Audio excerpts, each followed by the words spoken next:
అనగనగా ఒక ఊరిలో ఒక కాకి ఉంది. ఒకరోజు ఆ కాకికి చాలా దాహం వేసింది. నీళ్ల కోసం చుట్టూ చూసింది, కానీ ఎక్కడ దానికి నీరు కనిపించలేదు. దూరంగా ఒక ఇంటి ముందు ఒక మట్టి కుండ కనిపించింది. అందులో నీళ్లు ఉండి ఉంటాయని కాకి చాలా ఆనందపడింది. కానీ దగ్గరకు వెళ్ళి చూస్తే అందులో నీళ్లు చాలా అడుగు భాగానికి ఉన్నాయి. నీళ్లు తాగడానికి ప్రయత్నించింది, కానీ నీళ్లు చాలా అడుగున ఉండడంతో అవి కాకికి అందలేదు. కాకికి చాలా బాధ అనిపించింది. ఏడుస్తూ ఉంది. కాసేపటికి కొన్ని గులకరాళ్ళు కాకికి కనిపించాయి. అప్పుడు కాకికి ఒక ఆలోచన వచ్చింది. ఆ కాకి గులకరాళ్ళ దగ్గరికి వెళ్ళి ఒక్కొక్కటిగా తీసుకొచ్చి కుండలో వేయటం ప్రారంభించింది.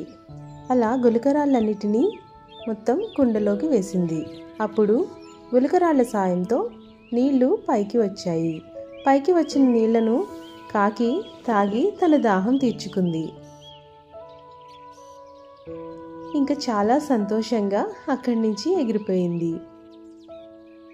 ఈ కథలో నీతి ఏంటంటే, తెలివిగా ఆలోచిస్తే ఏ కష్టమైనా దాటవచ్చు.